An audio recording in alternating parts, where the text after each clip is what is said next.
No cash in the book. No service from 1 a.m. to 5 a.m. Full moonlight locally.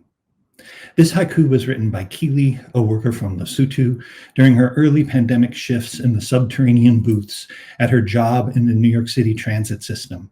In addition to being a member of the Transit Workers Union, Keely is also a New York City street vendor and a member of the Street Vendor Project. The second haiku I'll read is by Davidson, a 40-year-old veteran yellow cab driver and a member of the New York Taxi Workers Alliance in New York City. Starving cab driver, gobbles provolone cheese, taxi smells like feet. My name is Mark Nowak, and I thank you for this Creative Capital Award and the opportunity to speak with you today. In addition to my own books of documentary poetry and social criticism, I am the founding director of the Worker Writers School, where these two haiku were written. The Worker Writers School, started more than a decade ago, organizes and facilitates poetry workshops for members of global trade unions, worker centers, and other progressive labor organizations in the United States, Latin America, Europe, and Africa.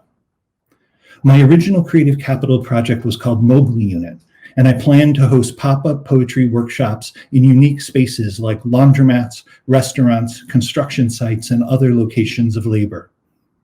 But then, like all of us, COVID-19 arrived.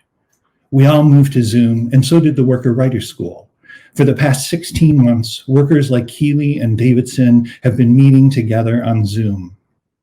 In my Zoom writing workshops, workers from organizations like Domestic Workers United and the Damian Migrant Workers Association study a radical tradition of haiku from Japanese American internment camps during World War II, haiku from Black arts movement writers like Sonia Sanchez and the Low Coup, C-O-U-P, of Amiri Baraka, haiku from the carceral state and poets like Etheridge Knight and the poets from the workshops of Celeste Tisdale on the heels of the Attica uprising.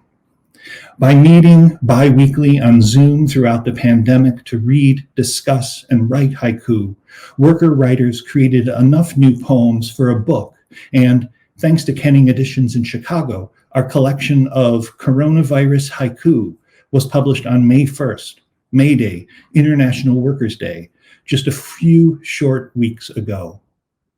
What I do need your help with now is this. My Creative Capital project, thanks to the pandemic, is being retooled.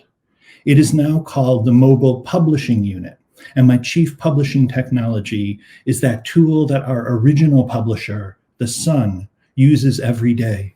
That is to say, light. On the day of the Coronavirus Haiku book's publication, the Flowchart Foundation in Hudson, New York, streamed a 3-minute film of these haiku that I created onto a 2-story building on Hudson's Main Street every night from 8 p.m. to midnight. The projections ran for 2 weeks.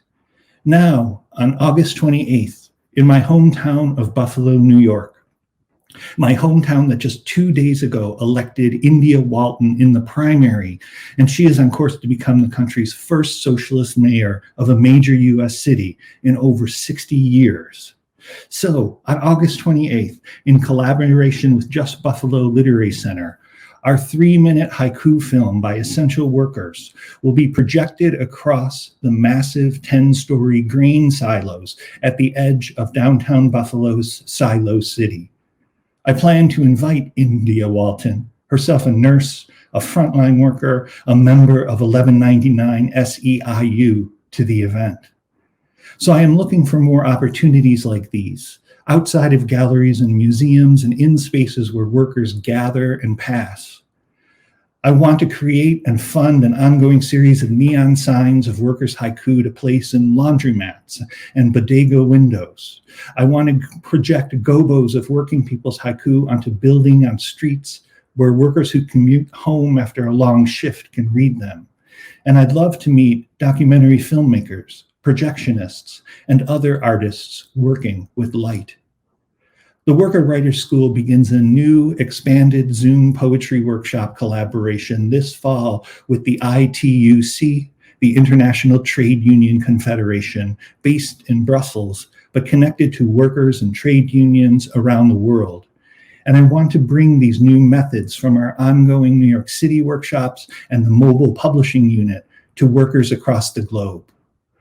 I want to find and fund new, unique ways to light up the night sky and the daytime skies too, with the creative cultural production of the world's essential workers.